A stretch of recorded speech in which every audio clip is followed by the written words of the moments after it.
Bro, what do you mean 2? 2, what do you mean? 2 what? Two fucking bags of Sour Patch Kids, bro. I like the watermelon, I like the regular ones. You know, I gotta keep it fresh. You know, so some days I want to eat the watermelon one, you know, and then some days I want to eat the normal one. You know, however I feel, right? I'm just kidding. I clickbaited the shit out of you guys, but so stick around. No, stick around because I got a reason for this. I have a reason that I clickbaited you. I promise. Okay. And that reason, if you guys care enough and you want to listen, is about knowing your value. And I want to share a story with you guys because I feel like the only way sometimes to get you motherfuckers to click the button is to show you some stupid shit like this, like, because everyone's like, damn, I want the Phantom, I want the drop top. This is like a $500,000 car. So you're not gonna buy it today? No, I already bought it. Oh, I already bought that one. I'm not getting that one too, just that one, bro. So anyways, I want to talk about value and knowing your value and why it's fucking important, okay? Because a lot of you guys come up to me, motorcycle. Anyways, come up to me at expos, or you come up to me in person and you said, like, in the gyms or whatever, and you're like, I get this question a lot. What did you do to become successful? Like, what did you do? Like, what was your path? A lot of people want me to be like, oh, here's the path, right? Here's the way I did it. But the reality is that's never gonna work for everybody because everyone's path is different. But the thing that I can tell you, and the thing that did help me change my life, was knowing my value, right? Knowing what my fucking value was. You have to know what your value is if you want to get whatever it is you truly desire out of your life, right? So I'm gonna tell you a little story. Take it back to like 92. Well, nah, just kidding, because 92 I was like 3. But I'm gonna take it back to when I was 22 and maybe 23. I had worked at gyms. I worked at 24s. I worked at Golds. I did well when I went to Golds. I did shitty at 24. I did 1,000 like, what is it called, TOs at the time, or you take someone and you try and like get them to sell them training and they didn't want to buy it because the location I was in was shit. Anyways, worked at Golds, did great. Got a girlfriend, let that girlfriend kind of control my life as far as like, and I say I let that person control my life because I had the power to change it and I didn't realize that till later. But this is what this is about. I gave a person so much power that I started like chipping away at my life and trying to change a lot of things to make that person happy. And I realized that like, that was the worst thing I could have done, right?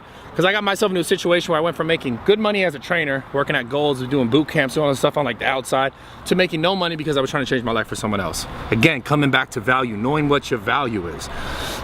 What that did to me was it put me in a place in my life where I went from making, I think I was like doing good at this point, like I think it was 24 at this point, making like $8,000 a month, like, and it was like cash because I was a trainer. A lot of it was outside clients, and I was working at parks, and I was hustling, I was driving there, I was going here, I was doing everything, right? But I lost all that because I had a girl that was like, yo, you got to change your life, you got to do this for me, and you got to, not really necessarily change my life. It's more like, don't train this person, don't train that person, because I feel like you're doing inappropriate things. So I was like, I don't need that client, I don't need that client. Got to the point where I had no clients. I had one client, and it was a dude who was homosexual, right? And the dude was a good dude, he was a real estate guy, but she got down to the point where she was even like, you're having sex with your gay client. I was like, yo, this just blew my fucking mind, right? Blew my mind, right? At the end of the day, I learned, long story short, that it was never about that, right?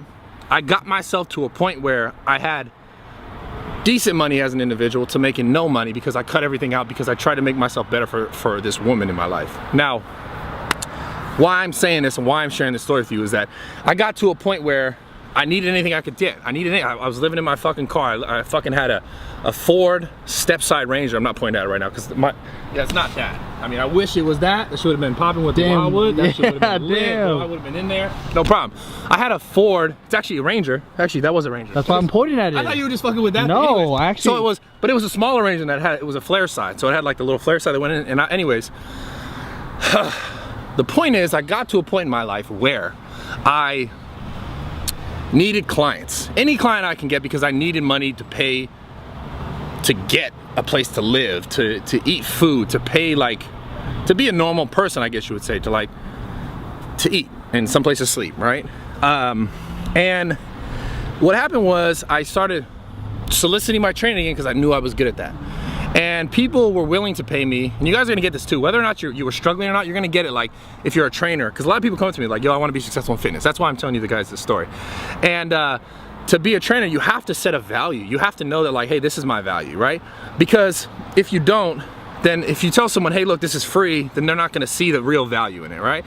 Or if you tell someone it's less than what you feel as though you're worth, you're gonna start to feel taken advantage of. Now, what happened was, people would offer me, you know, $60, and I remember saying like, no, I only want $100 an hour. That's what I know I'm worth because I've done XYZ in the past and I work with these people. And I was getting offers and people were saying no, they want to give you 60, they want to give you 40, they want to give you this, they want to pay you what they wanted to pay you because it was convenient for them. You have to hold yourself, right? This is what it's coming down to. Hold yourself to a value. If you know what your value is, hold yourself to that value. You can never expect anyone else to hold you to that value. No one else is gonna be like, oh, that's your value, like we'll give you what you think you're worth. And what people always want to give you what they think you're worth. But if you know what you're worth, then you're the only one who decides that. Right, and you have to hold that if you want to ever achieve that. So understand what I'm trying to tell you is that if you believe you're worth $100,000 in whatever, I don't care if it's training, I don't give a fuck what it is, it's what you think you're bringing to a table, right? If you believe you're worth that much, then the only way for you to like earn that much is to stand true to that. Not just be like, I'm worth that much, but like do the functions, do the things that are necessary to show that, to prove that, to earn that, right? And do it for yourself, because understand that like no one's gonna do it for you, right? Your value is a thing that like you have to decide it, you have to hold it, right? And whether or not you're a trainer or whatever you're doing with your life, like whatever you want to do, the message I'm really trying to get to you guys to understand is like, know that you have value, and you have to give yourself value and believe it before you can expect anyone else to give you value and believe in your value. Like you have to show someone something, right? You have to show up before like they're gonna be like, oh, that's the truth. You can't just tell people, oh, I'm telling you, this is what I'm worth, this is what I'm worth, look at my stuff, this is me. Like that's called fronting. Like fuck all that shit. Like this is fronting right now. Like I'm out here fronting. Like this shit don't really mean much. Like whether or not I bought this car or not I bought that car, like that's not gonna be someone's true value, right? That's gonna be this is a physical thing, a monetary thing, and that's great. And maybe for you, your goals is to get stuff like that, and you can do that. But to get there, whatever you do in your life, whatever your career path is or goal, you have to know that you have value in that. Like no one's gonna be like, yeah, I want to be a doctor. Be like, yo, but I'm a shitty doctor. Like I can kind of like, I might be able to get you what you need or fix you up, like maybe decent. Like own it, like own that shit. Like I'm gonna be the best doctor in the fucking world, or I'm gonna be the best fucking barista in the world. I don't give a fuck if you're at Starbucks, it doesn't matter. The point is like, own your value. Like know that you're worth something, and show people that, and you will get the things that you want out of life. So like I'm telling you, like just understand it. I've been there. I shared that little story with you, and I'm in a place in my life now where it's like it's different, and a lot of it is in part because you guys sit on the other side of that camera and you're like, you watch my stuff, or you watch my videos, you say like, I see the value in the things that he's saying, or I've been able to like listen to what he said, or like apply what he did in the gym, whatever, and I got some bigger arms, or apply what he said about life and made me look at life a little bit differently. Like that's all value. You guys all have that inside of yourself, just it will come out in different ways. Like damn, it makes me want to talk about passion. Kind of makes, I'll do another video about passion, but it's gonna come down to that. Like, and if you guys don't know what your value is, seriously, like I would sit down and I would think about what are the thoughts that you have all throughout the day. We got some new light. This is cool. It's blinding me a little bit though. Music video. It is now a music video. Here, like, you know, yeah, I gotta like do this. You know, it's now a music video. But so anyways, get back to this though. So the point is like, if you're still trying to figure out what your value is, think about the thing that you think about the most all throughout the day. Yeah, oh, perfect. Think about the things that you think about the most all throughout the day, okay? That's gonna be like towards where you see your value being in life, right? There's something, I guarantee there's something that you think about all the way, and like Pornhub doesn't count, okay? You can't just be fucking Pornhub. You can't be like, I think about Pornhub all the time, bro. Like I'm on my phone, I'm trying to, in the bathroom, and then at work, like in the bathroom. Like, don't worry, I understand, winky face. But you guys gotta realize, like, if you want to get shit out of your life, like I don't give a fuck what it is. You wanna be a billionaire, you wanna be a millionaire, you wanna own a cool car, you wanna have a nice house. You have to figure out a way to obviously make money, right? And to make money, if you go at it the right way, it's gonna be because you have a value for whatever it is. Like I said, the best doctor, the best this, the best that, the best barista, doesn't matter. I feel like I'm fucking shielding, like. Yeah, just stop. Just stop, but it's blinding me, bro. Yeah, but it looks good on the camera. Oh shit. It looks cool? Yeah. Yeah. Anyways, I just want to say I love you guys. I appreciate the support. If you like the style video, give it a thumbs up. I'm sorry I clickbaited you. I mean, these cars are real pretty. Get the keys though. This one's mine. All right. Yeah. Yeah. That one had. Damn, I was about to. I don't even gonna.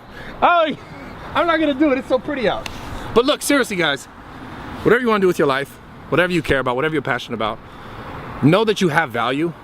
And if you don't know what it is, start to search for it, start to look for it, because I guarantee you it's there. And it's gonna come down to the thing that you think about all the time. Like what's on your brain all the time.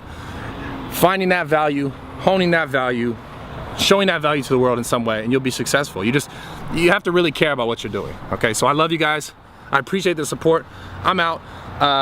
Those are actually my Sour Patch Kids. They really are. Yeah, but the cars, nah, that was a clickbait, bro. Clickbait for life. That's how you become successful on YouTube. If you guys want to know the secret, what you do is, and I know a lot of big YouTubers, what you do is you make up titles and shit that make people want to click on the video, and like you put like flashy shit. You'd be like, you know, fucking I almost died, you know, exclamation point, or you'd be like, he hit me, and or you'd be like, what's the title of this video? I bought two, and I'm gonna stand in the middle right here like this. I bought two. Yeah, let's go. Well, you gotta go check out the Bentley truck. Yeah, because we're actually gonna buy that one. Yeah, let me grab my shit though. All right.